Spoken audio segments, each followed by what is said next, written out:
Usa ka pagtuo, usa ka tingog, usa ka katawhan.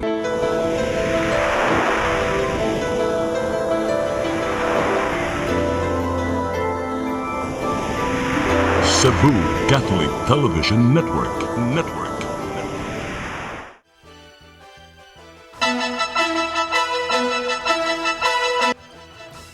Uluhan sa mga balita sa Saire 47. Tanang 50 ka police station sa probinsya sa Sugbo, dungan nga milusad sa covenant signing sa tanan nga mga kandidato alang sa hapsay nga eleksyon sa Mayo. Pako na nga gigamit sa syudad sa Sugbo alang sa nagedad og 5 anyos ngadto na sa 11 anyos, kutob na lang og mga dlawa.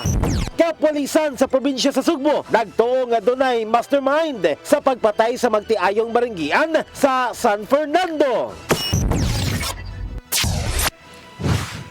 Sugbo, Kabisayan ug Mindanao, Pilipinas ug katawhan kutos maabot atong Sibya sa tibuok kalibutan mayong hapon.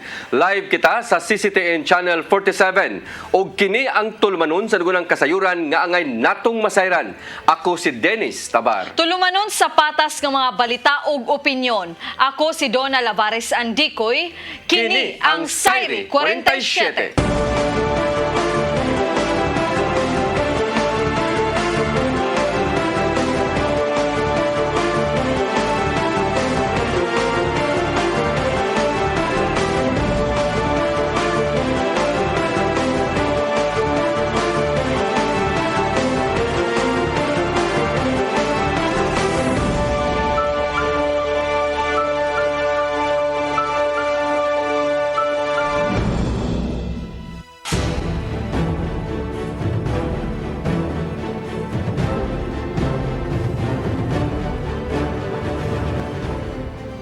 O karon sa kompletong detalye sa atong mga balita, peace covenant signing sa tanan nga mga kandidato dungan nga ilusad sa 50 ka mga police station sa probinsya sa Sugbo. Kini pagsiguro nga makabuot gyud ang tunhay nga malinawon ug luwas nga eleksyon karong Mayo. Duha ka distrito ang gimonitor karon sa kapulisan tungod kay nakita kini sa intense political rivalry. Ang kasayuran ihatod ni Arnold Bustamante. Manampuson nga gisugdan sa Cebu Police Provincial Office ganin nagbuntag ang kasimbayanan kun kawani simbahan at pamayanan halang sa ruwas tukma og patas nga eleksyon sa mabot nga Mayo 9, 2022. Nagdagkot og kandila, nagpadupadog sa lampati o gamay perma kasabutan ang mga nakalain-laing sektor sa Katilingban sama sa simbahan, kapulisan, Department of Interior and Local Government, COMELEC ug uban pang nga misaad nga moabag sa pagpatuman sa kahusay sa piniliay. Mato ni Police Colonel Gilbert Soriano, hepe sa kapulisan sa lalawigan sa Sugbo, nga bisan wala sila nakita nga problema ning nakaduol na ang eleksyon apan kinahanglan nga maniguro sila pinagi sa abag sa laing grupo. Yes, lahat pumirma doon sa Pledge of Commitment. Nag-expect din talaga tayo na wala man magiging problema looking at the cooperation na nakikita natin sa lahat ng stakeholders. Giangko ni Soriano nga adunay mga dapit sa lalawigan sa Sugbo nga init ang dagan sa politika apan niya kining gihulagway nga dili mosangpot sa kagubot. Adunay mga dapit nga ilang gimonitor nga adunay intense political rivalry kini himutang sa ikaduha ug ikalimang distrito sa probinsya. There are some areas dito sa second district and fifth.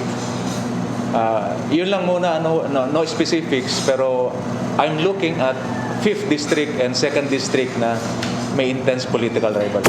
Ano masiguro nga makabot ang malinawon nga eleksyon ilusad sa CPPO ang dungan nga peace covenant sa tanang kandidato sa dili pa ang Marso 25, 2022. Ang 44 ka mga municipal police station ug 6 ka city police stations may mulusad sa peace covenant. Din ilang imbitaron ang tanang mi kandidato sa malaglahing posisyon sa ilang lugar. Yes, we're coming up with simultaneous peace covenant in all stations, 50 stations sa Cebu.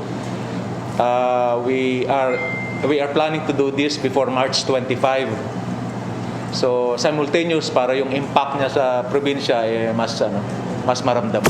Sa pagkakaroon mato ni Soriano nga pabiling wala pa sila yung nabantayan nga armadong grupo sa probinsya nga mahimong gamiton sa mga politiko nga molusad og kasamok sa eleksyon. Arnold Bustamante, CCTN News. Samtang ang mga kandidato sab sa umaabot nga eleksyon dinha sa Dakbayan sa Lapu-Lapu ni pirma sab og peace covenant kaganihaning buntag kiniagi og pagsiguro sa luwas ug malinawon nga pagpahigayon sa piniliay karong Mayo. Ang kasayuran ihatod ni Fach Anthony Inso.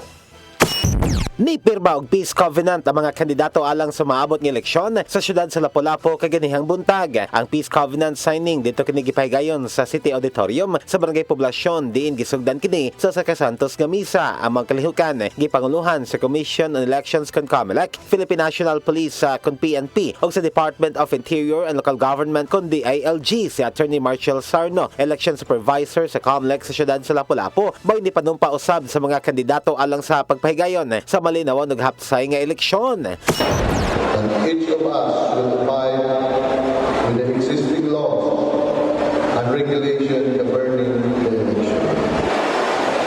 That each of us will endeavor to embark a secure and fair election campaign suffrage of its citizens.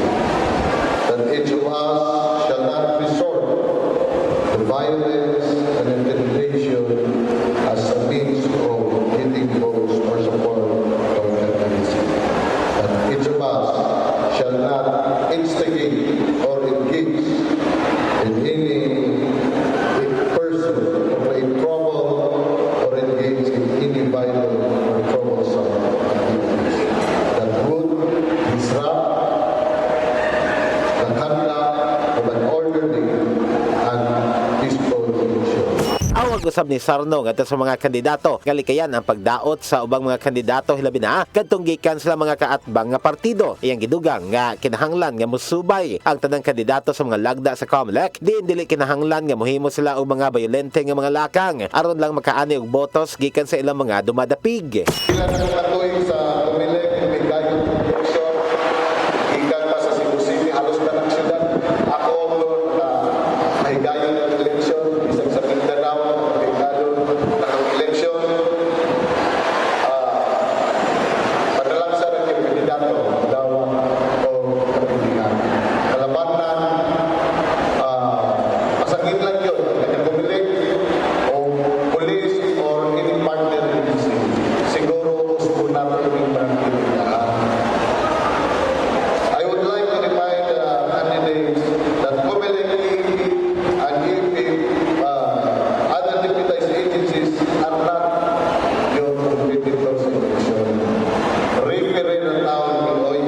Gidugang nini nga sa eleksyon do nagyoy modaog ug mapildi o gangayan nga andam sila nga modawat sa resulta nini. Samtang si Police Colonel Arnold Banzon, hepe sa Lapu-Lapu City Police Office kon LCPO, ang niawhag sa mga politiko nga ipatigbabaw ang moralidad ingon man ang obligasyon nila ngadto sa mga katawhan isip mga public servants. Iyang gidugang nga kinahanglan usab nga ipabilin sa mga kandidato ang integridad sa maabot nga eleksyon. We shall witness the signing of the peace covenant between our local candidates in Lapu-Lapu City, where they shall pledge to uphold the integrity of the upcoming election and to refrain from engaging in any form of violence, intimidation, fraud, or dishonesty, and in all other acts that shall violate the COMELEC's rules and regulations.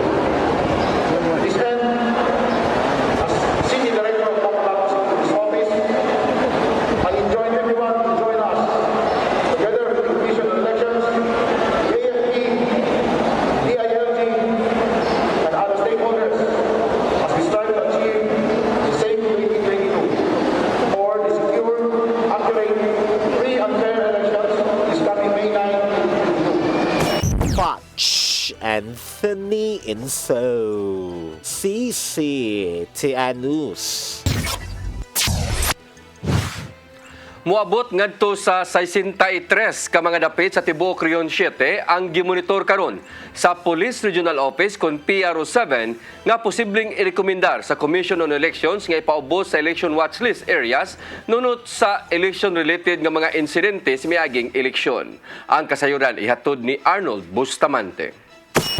Sukad nagsugod ng election period atong Enero 9, 2022, wala pa'y girekomendar ang Police Regional Office 7 ngadto sa Commission on Election nga dunay paubos sa election watchlist areas kun ewas. Apan mato ni Police Colonel Josefino Rigan, hepe sa Regional Investigation and Detective Management Division, o Police Colonel Glenn Mayam, hepe sa Regional Intelligence Division 7, nga adunay 63 ka mga dapit ang gimonitor nunod sa election-related incidents sa miaging piniliay. Gipasabot ni Ligan nga sa pagkakaron wala pa'y krimen nga nahitabo nga may kadabutan sa nagsingabot nga eleksyon. Bisan pa man nga adunay mga kandidato kandidato nga gipangpusil apan wala matod pa kini kalambigitan siyang kandidatura. At the moment, the PRO7 is constantly conducting the Regional Joint Security Coordinating Center.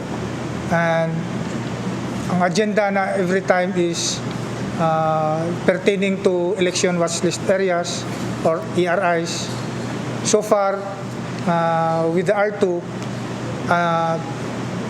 padayon ang pagkandak sa validation labi na ning mga election watchlist areas. But considering historically, we have 63 monitored na election watchlist areas. Mato ni Police Colonel Mayam nga usa sa ilang gikonsidera karon nga mahimong watchlist areas ang mga dapit nga adunay presensya sa New People's Army sama sa Negros Oriental ug probinsya sa Bohol. Kung adunay mahitabong patay o makuha nga impormasyon, din ma-validate nila nga ang NPA mipatuman sa permit to campaign o permit to win sa mga hilit nga dapit sa usa ka lungsod. Ila kining i-rekomendar nga watchlist areas kadto sa Comelec. Expecting that sa ngayong election period is yan yung magiging time nila para mag-conduct ng extortion through permit to campaign and permit to win.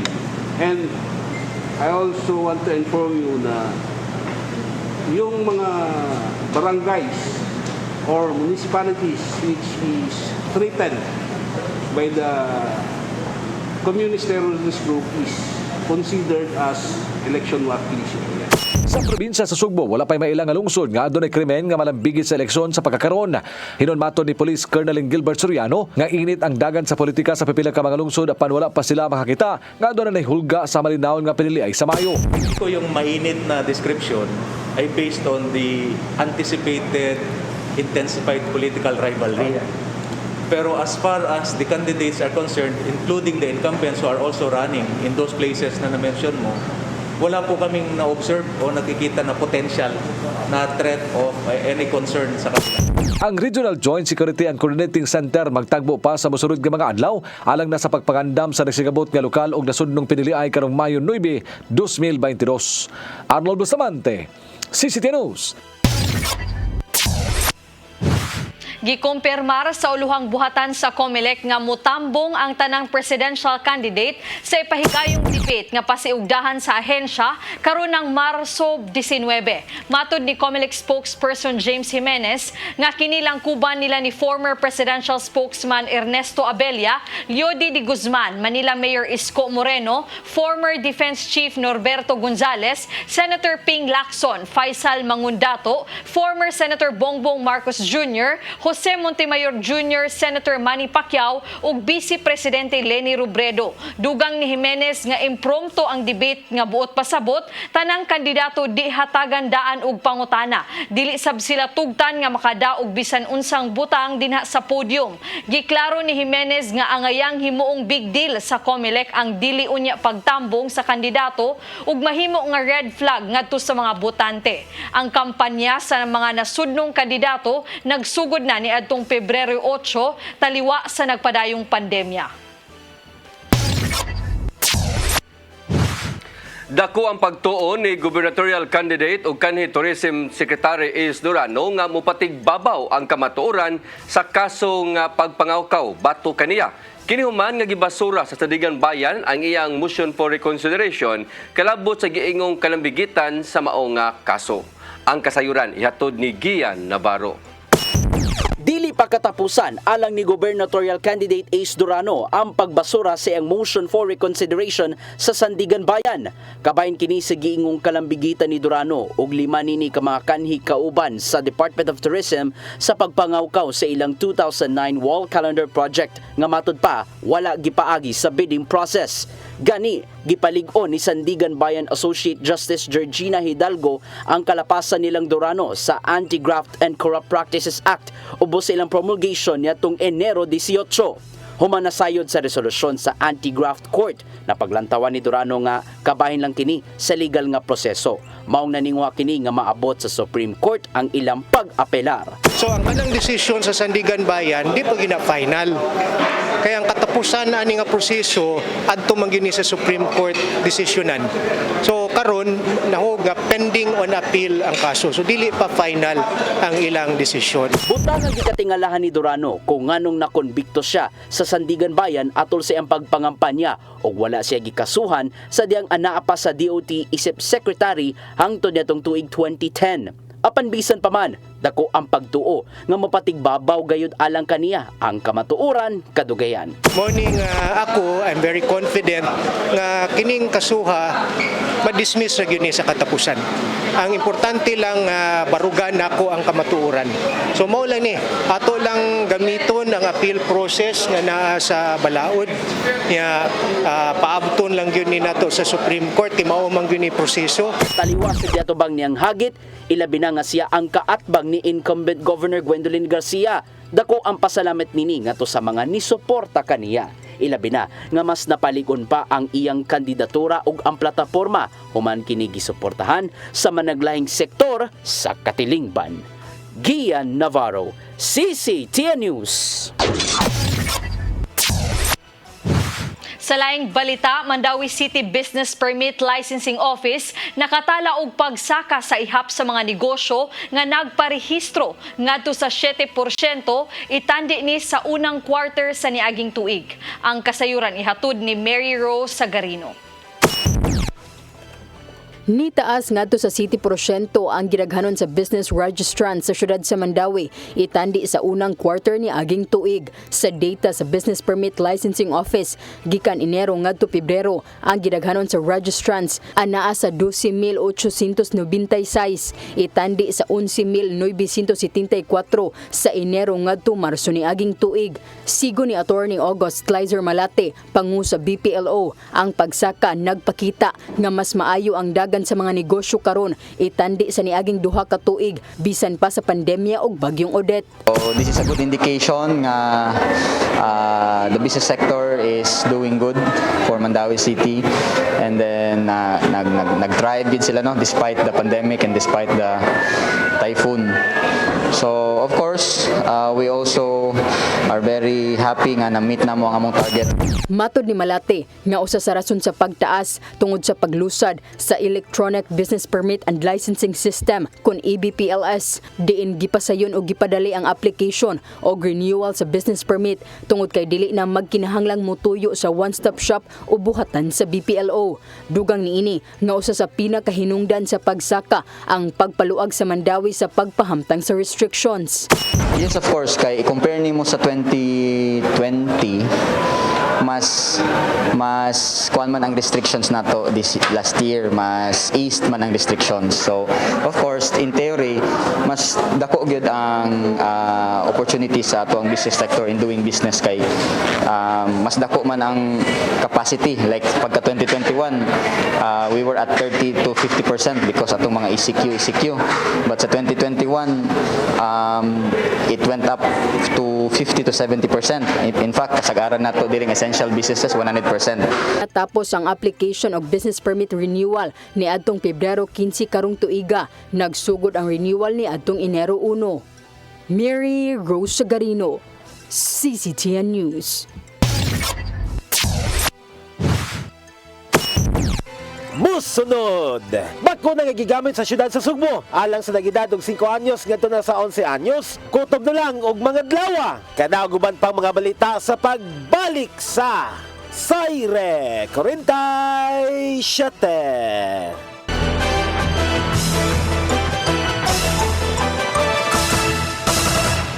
Ako si Mr. Rudy Romares, electrical subcontractor ng maong building. Ani adto nga wala pa ko mogamit og koy sakit akong tuhod, iglakaw na ko. Akong mga lutaha no. Labi na gikan ta sa overtime. Di sa ko ganahan mo kaon, nindot na ang resulta kay karon moagi ta sa rampa diha no, maglakaw ra jud ko. Mga batan-on nga mauwahin akong lakaw kay kusog na ko mulakaw tungod sa paggamit nako sa koy. So ay mo gamit sa koy kay nindot kay resulta. Daghang kay salamat sa koy herbal capsule. Barato na, epektibo pa. Koy Herbal Capsule.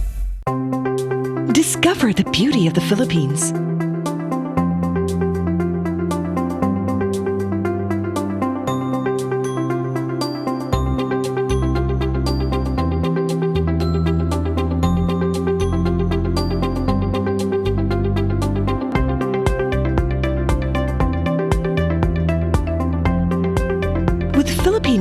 Philippines, the country's flag carrier.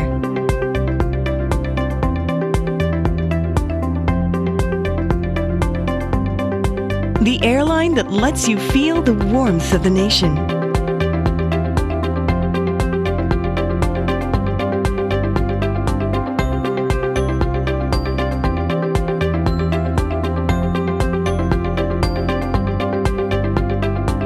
Mabuhay!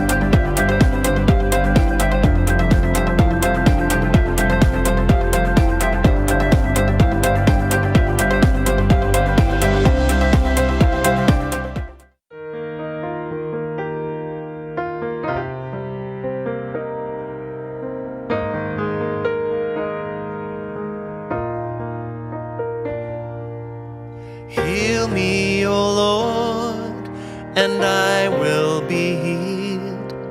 Save me, and I will be saved. Heal me, O Lord, and I will be healed. For you are the one I praise. You are the one I praise. Sing it with me.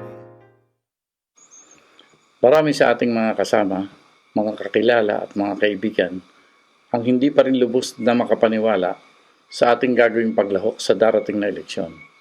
Patuloy ang mga tanungan kung totoo talaga. Ang nakatutuwa, wala namang tumututol. Nais lang na matiyak na ito ay isang laban na walang atrasan. Handang lumuhok ang marami. Pinuhay ang pag-asa. May pagpipilian na. Sa wakas, ang bawat isa sa ating hanay ay may pagkakataong ipamalas ang kabayanihan, tunay na paglilingkod at walang kupas na pagmamahal sa Diyos at bayan. Batay na rin sa tamang pag-unawa, alam natin na ang takbo ng pamumulitika dito sa atin ay dapat nang baguhin. Ibalik natin ang mga tamang batayan ng paglilingkod at paghawak sa pamahalaan. Karapatan ng ating sambayanan na pamunuan ito ng mga lider politika na may tunay na kaalaman, kakayahan at loobin na harapin ng walang alinlangan ang bawat salot sa ating lipunan. Bawiin natin ang bukas. Ibalik natin sa mamamayan ang liwanag sa ating kinabukasan. Ito ang laban natin.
Balik sa ato mga balita, bakuna nga gigamit sa syudad sa Sugbo alang sa vaccination sa mga nag-edad og 5 ngadto na sa 11 anyos, hayan nga kutob na lang ugmang adlaw. Hinuon makig-alayo na ang Cebu City Health Department ngadto sa Departamento sa Panglawas dinhi sa Central Visayas. Ingon man sa Visayas Vaccination Operation Center aron mahatagan pa sila og dugang supply sa bakuna ang dakbayan sa Sugbo. Ang kasayuran ihatod ni Decime Padilla. Gibutiyag ni Dr. Jeffrey Ibones nga posible ugmang adlaw mahurot na ang 1,500 nga doses sa Pfizer COVID-19 vaccine nga magigamit nila sa pagpamakuna og balik sa 5 to 11 years old nga mga bata. Kay nung dumaan, kagahapon lang ni balik sa pagpamakuna ang Cebu City government sa mga bata nga 5 anyos ngadto sa 11 anyos. Tungod kay gitugutan sila sa Department of Health Central Visayas ug Visayas Vaccination Operation Center kun VVOC nga gamiton ang katunga sa bakuna nga alang unta sa second dose. Si Dr. Ibones miingon, base sa ilang record sa Cebu City Health Department, nitong Miyerkules nakabakuna sila og dili mo menos 500 ka mga bata hinungdan nga napanglantawan nila nga mahurot ra gyud dayon ang bakuna nga gigamit sa kasamtangan. Either karong adlaw or tomorrow mahurot na, last day na to. And wala na kuan ba coming? Manawag ta sa Department of Health and sa VVOC kay tingalig mangita silang pagi nga matigaan ng Cebu City kay so far no ang Cebu City ubay-ubay mo gid ang nagpabakuna. Nang giulagwan ni Dr. Ibones nga anugon gyud kun mahunong ang pagpamakuna sa mga bata nga 5 to 11 years old tungod kay gihangop gyud kini sa mga ginikanan ug gani daghan naman ang nagpa-register base sa katapusang data nila niabot og 11,000. Sa pangutana kung dili ba mo menos ang magpabakuna karon nga gilugakan na sa Cebu City government ang quarantine restrictions, di na mga bakunado ug dili bakunado mahimo nang makasulod sa mga establishmento. Si Dr. Ibones maingon nga dili ra mabalakas sanglit daghan naman ang nabakunahan sa syudad ug ang gitutukan nila karon ang mga bata. Dili man tingali no kay ato nakita sa ato ang data gamay naman lang sa gyud tinuod ang nagpabakuna tingalig na urot-urot na gid nato but ang mga bata 5 to 17 brag ubay-ubay pa no mo natong paningahoon kay hopefully no karong tuiga maka face to face tingali importante gyud kay nga mabakunahan para ma-safe pod ang atong mga bata. Si May Padilla, CCTV News. Dinhi sa dakbayan sa Sugbo, minor de edad man o di, ug bakunado ka man o di, mahimo ka nang makagawas ug makaadto sa mga establishmento ug mahimo na sab nga mag-operate ang ubang mga kalihukan dinhi sa dakbayan. Kini maoy unod sa gipirmahan ni Mayor Michael Rama nga Executive Order number 163 nga mao ang uplan kagawasan nga iyang gipirmahan karong adlaw atol sa pagsaulog sa ika-85 nga Charter Day dinhi sa dakbayan sa Sugbo. Ang kasayuran ihatod pagbalik ni Decime Padilla. Gawas no na ang mga residente sa syudad sa Sugbo kinihuman karong adlaw gipirmahan ni Cebu City Mayor Michael Ramang Executive Order number 163 kun uplan kagawasan atol sa pagsaulog sa Cebu City Government sa 85th Charter Day celebration sa Cebu City karong adlaw. Gitawag kini og gawas no na ang tanan tungod kay naa sa EO ni Mayor Ramang ang tanang establishmento ug kalihukan abli na. Mahimo na sab nga makagawas ang tanan, minor de edad man o dili, bakunado man o dili. Gilib ka nasab ni Rama ang curfew sa mga hamtong, gawas lang sa mga minor de edad tungod kay naa may ordinansa niini ug kinahanglan kini ipatuman. Subay niini si Emissary to the Mayor Attorney Colin Rosel Mibutiag ang maong EO ni Rama epektibo na sugod karong adlaw kay gipirmahan naman sab kini sa mayor. Gimugatan ni Attorney Rosel klaro kayo sa EO ni Rama nga kinahanglan lang gyud mag-amping dili lang sa kaugalingon apan apil na sa uban ug mga kaubanan. Kung dili ta ingon ana ang tendency malibog na ang tao sa kadugay na nga panahon nga diin daghan kay restrictions unya malibog na wala pa ang bakuna na ng restrictions naabot ang bakuna nag-promote sa bakuna kay para maabot gyud nga makagawas na ta karon sa City of Cebu klaro man na siya nga more than 70% ta sa atong vaccination no kana palang daan gi-recognize na sa IATF nga i-grant gani og additional 20% sa mga capacity no kung maabot kani ana. Ikaduha, dunay mga establishmento nga naay safety seal na kay sa ila mismong lugar tagsa-tagsa nila naman sila gipahigayon nga pagpugong sa pagkuyanap sa infeksyon. Ang capacity sa mga establishmento 100% Ato na apan dili gihapon kini makuha tungod kay patuman man gihapon ang basic health protocol sama sa social distancing.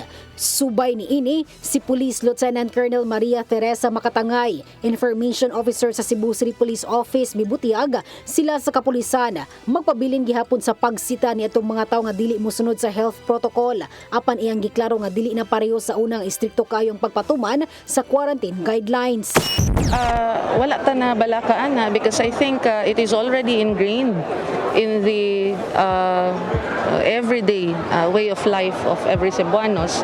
Makita man nato nga nagmatngo na sila kay wala may ganahan masakit sad sa atoa. So I think igo rapod og sakto rapod nga on this 85th Charter Day celebration gi pronounce sa atoa nga mayor nga kato nga lugway ngayong gingon sa atoa nga tanan. Sa pagsaulog sa Cebu City sa ilang 85th Charter Day, si Cebu Governor Gwendolyn Garcia may dinapit ilang nga bisita. Kinsa sa iyang mensahe nga gihatag nagkanayon nga sila sa probinsya ug syudad sa Subo mag-usa sa padayon nga pagbangon bisan pa man sa makalisdanan nga naagian. On this 85th historic celebration of the Charter Anniversary of Cebu, allow me to say, as Governor of the province of Cebu, the province is one with the city of Cebu as we move on, move forward, and achieve even greater heights of progress and development because kita mga Sugboanon. SMA Padilla, CCTV News. Nahukman sa probinsya sa Sugbo nga ibalik na ngadto sa full seating capacity ang mga bus, minibus ug uban pa nga mga transport vehicles nga magbiyahean sa probinsya sa Sugbo sugod karong Marso 1. Kini subay na usab sa paglurang na sa kaso sa COVID-19 sa probinsya. Ang kasayuran ihatod ni Gian Navarro. Nakita ni Gobernadora Gwendolyn Garcia nga nagkalurang na ang sitwasyon sa Sugbo kung COVID-19 ang hisgutan. Maong ni desisyon kini nga sugod karong Marso 1, ibalik gadto sa full seating capacity ang mga public utility transport nga magbiyahe sa probinsya. Kini ang nasabutan nilang Garcia uban ang LTFRB7, LTO7, terminal ug bus operator sa Kapitolyo niadtong Pebrero 23 sa hapon. Kung kahinumduman, gipahugta ni Garcia ang protocols ilabi na sa mga bus o minibuses sa diyang miigo ang Delta variant sa Sugbo. With the continuing drop of cases and less severe cases as it is, we believe that this also calls for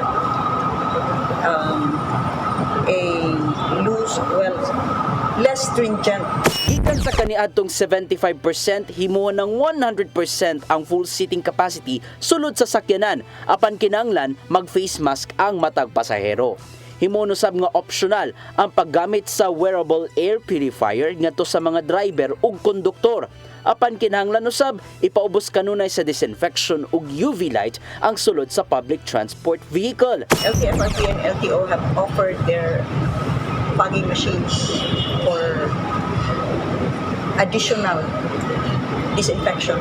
Apil usab sa mong lakang ang mga air-conditioned bus nga magbiyahe usab sa probinsya. Apan strikto gyapon nga ipatuman ang trip ticket o provincial PUV pass aron adunay ikapakita inigabot sa checkpoint area. Gikatakdang mo pagawas og executive order si Garcia kabay nini sa dili pa ang full implementation karong Marso. Gian Navarro, CCTV News. Samtang kagamhanan sa dakbayan sa Lapu-Lapu gitakdang mutukod og 5,000 ka unit sa socialized housing sudning tuiga. Mga model house alang sa maong proyekto gitakdang ipresenta sa kontraktor sa sunod buwan na. Ang kasayuran ihatod ni Fach Anthony Inso. Gikatakdang mutukod og 5,000 ka unit sa ilang socialized housing project ang kagamhanan sa syudad sa Lapu-Lapu sudning tuiga. Kini magitugan ni Lapu-Lapu City Mayor General Dahong Chan diin. Gikatakdang mo presentar ang kontraktor sa mga proyekto sa ilang model houses sa sunod nga buwan. Nasayran niya ipaabot sa private-public partnership kon PPP ang mga proyekto diin. Sabutan pa nila ang term of payments nini alang sa mga benepisyaryo sa maong socialized housing project. Sama ni Chan nga dunay mokabat sa 25 ka hektarya ang tukuran sa mga proyekto nga nahimutang sa barangay Kanhulaw di nalakip na sa ilang sabot sa kontraktor mga pag-reclaim sa mao nga dapit. Hopefully by March, makakita na ta, mo visita sa mahuman nila ang model house.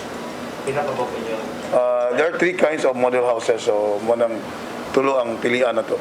Ito ganit siyan nga ilang hatagan og prioridad nga makabenepisyo sa proyekto mga pamilya nga naapektuhan sa demolisyon og kadtong mga nagpuyo sa mga danger zone. Gawas ni ini aron pagsiguro nga makabayad gyud sa ilang monthly nga amortizations ang mga benepisyaryo nini. Ang syudad mopatuman usab og livelihood project sa naasoy nga lugar. Kini human nga tupad ra sab ni ini ang umaabot unya nga 106 hectares reclamation project sa syudad din himuon kini nga usa ka commercial area. Depende siguro kung mingon tag 2,000 tanaw na tug pilay cost nining ato ang balay, no. Basta maka-assured ta na the house and lot is very affordable. Assurance ato nga affordable gid para nila. Watch Anthony Inso, CCTNews. 300 milyones pesos nga Visayas Media Hub gikatakdang sugdan sa pagtrabaho human sa eleksyon.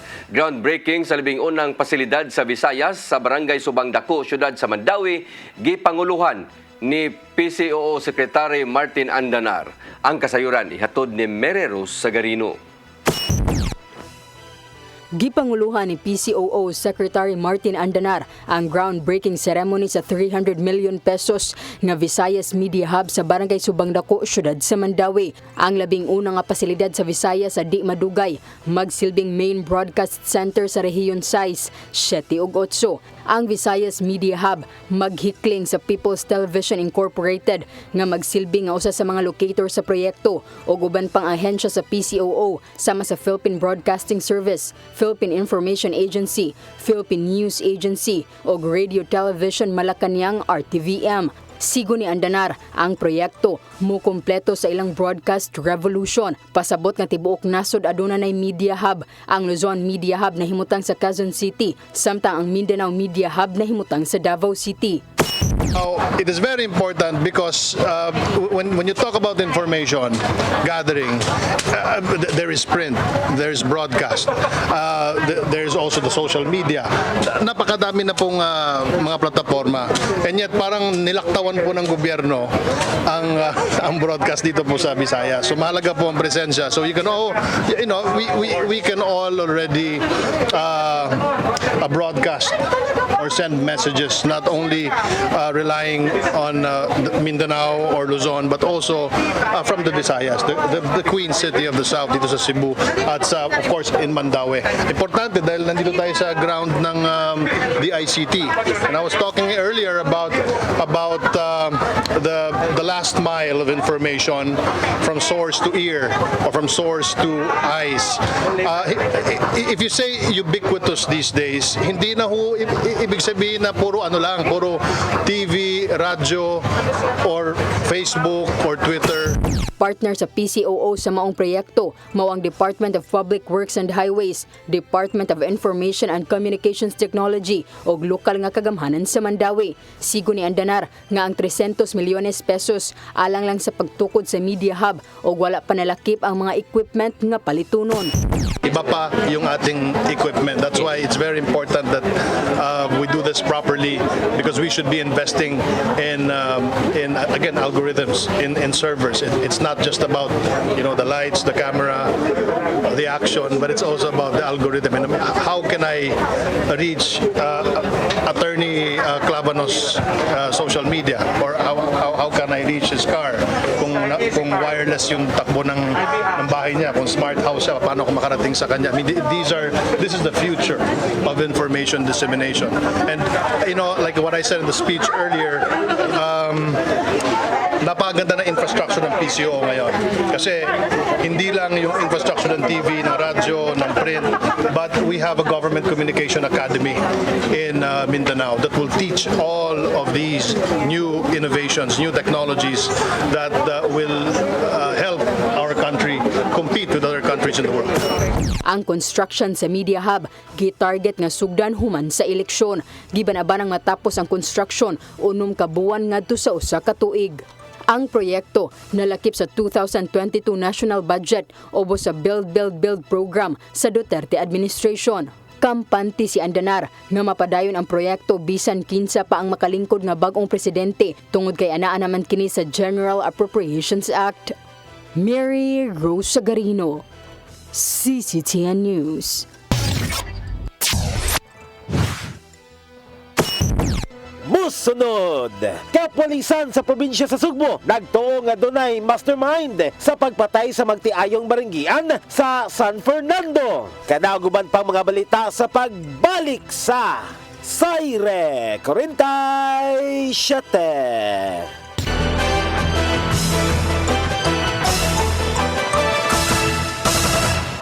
Ako si Gumersindo Alforque Rivera, ako asawa ni Tagas Fernando. Nadto una, sakit ang kalawasan. Kaya ako manggibintin ang koy, nawa na tanan, nakaayos ang mong balatian. Barato na, epektibo pa. Koy Herbal Capsule.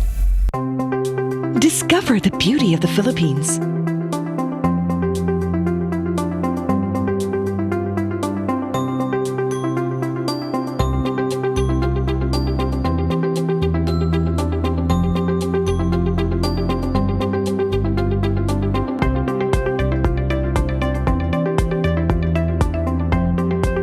With Philippine Airlines, the country's flag carrier.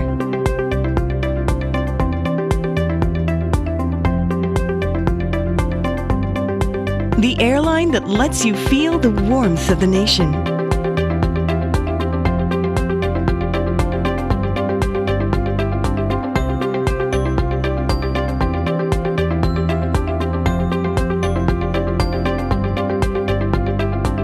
Mabuhay.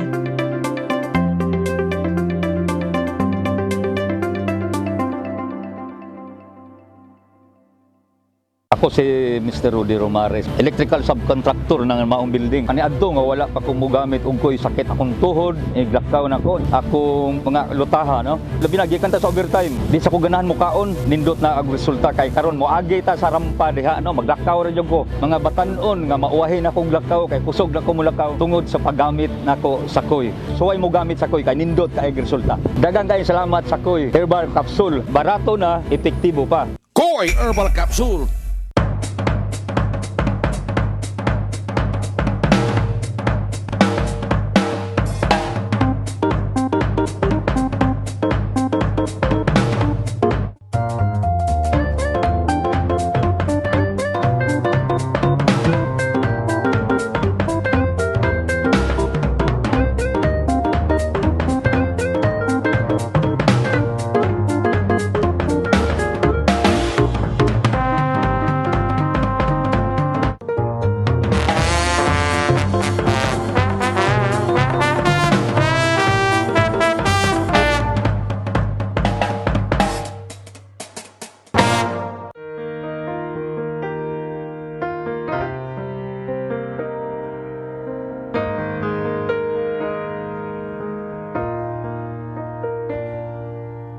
Heal me, O Lord, and I will be healed. Save me, and I will be saved. Heal me, O Lord, and I will be healed. For you are the one I praise. You are the one I praise. Sing it with me. Banay ni Juan TV Show. Usa ka TV magazine nga nag-ugmad sa mithi sa banay, katilingban, nasud ug sa katawhan. Ambita nato ang panaghisgot sa mga mithi sa banay, katawhan, katilingban ug sa atong nasud. Dinhi hisgotan nato ang filosofiya, siyensya, teknolohiya, arte ug balita. Unsa ang kalambigitan niini sa hulagway sa banay. Paabuta kanunay matag Sabado o sa iyang pag-replay. Alas 2 ngadto sa alas 3 sa palis matag Huwebes. Banay ni Juan TV Show at tangi. Banay ni Juan.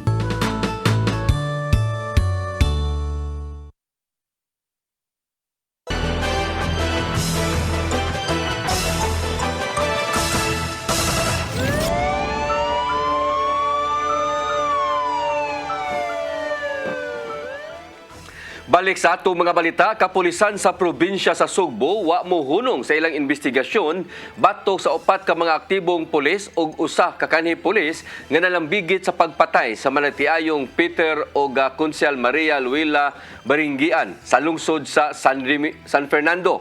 Bisan og napasaka na ang kasong robbery with double homicide ug sa ilang gitan-aw nga adunay mastermind sa krimen. Ang kasayuran ihatod ni Arnold Bustamante. Bisan og napasaka na ang kasong robbery with double homicide, batok dirang Police Staff Sergeant Rene Abelia Catamora, Jundri Ipil, Jundri Matabalonos, kanhi Police Esmeraldo Quiliosa o Police Master Sergeant Alvin Inad, apan wala mohunong ang kapulisan sa investigasyon. Mato ni Police Colonel Gilbert Soriano, hepe sa Cebu Police Provincial Office, nga wala sila motutok lang sa gipang-angkon sa mga suspitsado, ngayon gitulis ang magdiayong Peter o Maria Luela Baringgian apan na may resulta sa pagpamusil.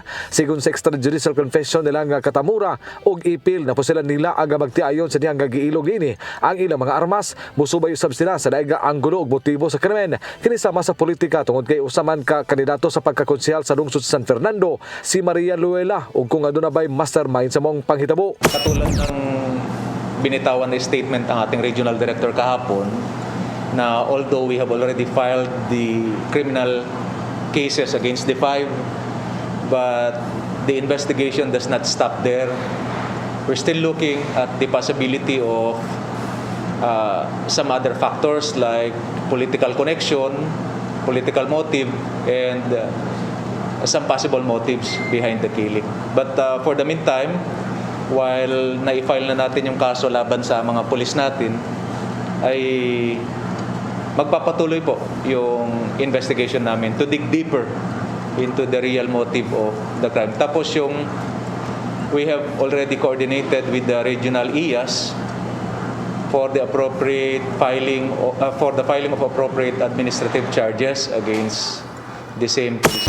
Dugan ni Soriano nga hugot nga seguridad ang ilang gihatag karon sa mga anak sa magtiayong baranggian nga naa sa kustodiya sa mayor sa mong lungsod. Samtang giklaro usab ni Soriano nga wala sa ilahang kustodiya si Police Master Sergeant Alvin Inad nga unang gibutyag sa press conference sa Police Regional Office 7 nga gipaubos kini sa camp restriction. Iyang gibasihan ang mga dokumento nga gipasaka sa korte nga at large kini ug wala siya masayod kung asa karon ang maong aktibong pulis bisan pa man nga mipagawa siya nga kamanduan nga ipaubos sa camp restriction human ginambigit sa iyang mga kaubanan nga apil sa krimen. According to the document received by the prosecutor's office, siya ay at large. Pero nasaan na si Inad ngayon siya? Hindi ko masabi. But restricted siya? Yes, I think. Pero hindi ko masabi kung saang location o at large ba talaga. As far as manifested on the document na final namin kahapon, is at large. Giangkon sa hepe sa kapulisan sa probinsya nga subok kini sa habig sa organisasyon nga adunay mga kauban nila ang malambigit sa krimen apan ang pagdakop ug ang pagpasaka sa ilhang kaubang pulis kabahin kini sa internal cleansing. Mimando siya sa mga chief of police nga kanunay nga monitoro ng ilhang mga personnel ug ipahinomdom kanila unsa ka mahinungdanon ang paghimo sa tarong nga trabaho. Wala naman talagang lulusot diyan. Dinidiscourage natin lahat and kinausap na rin namin ng we have directed all the COPs na ipep talk itong mga tao nila and to make sure na alam nila yung mga activities nila even beyond yung kanilang time of yung duty nila sa station.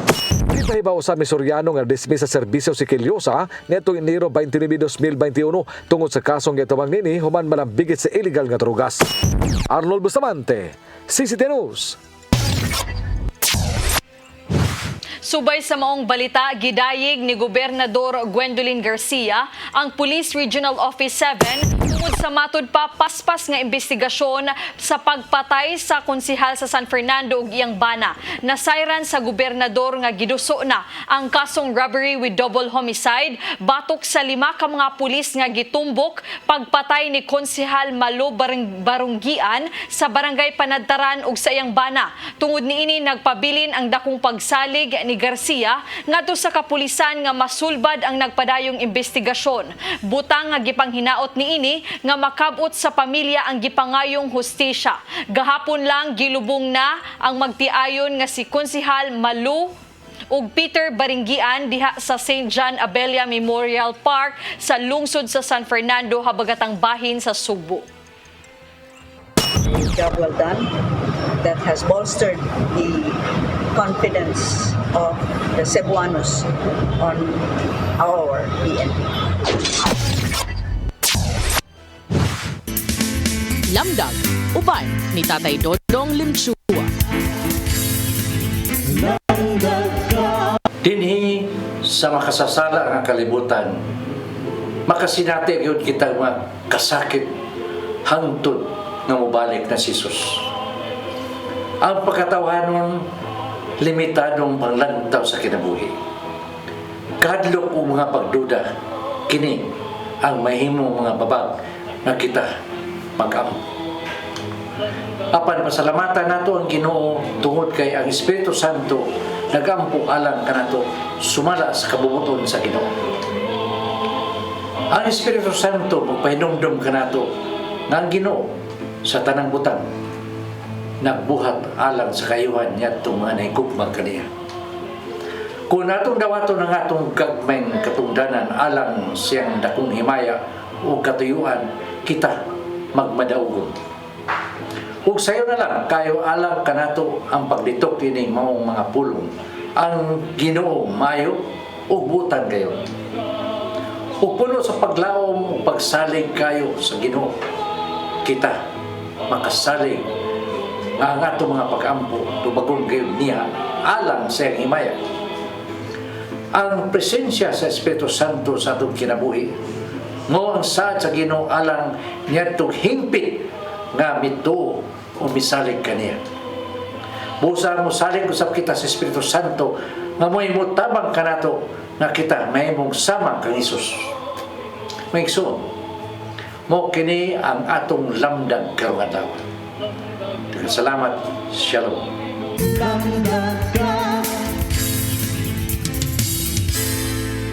Mao kadtong naglangkob sa ato mga balita sa Saire 47. Ako si Dennis Tabar. Ako si Donna Lavares Andikoy, hangtod ugma sa inyong paboritong tulumanon. Saire 47.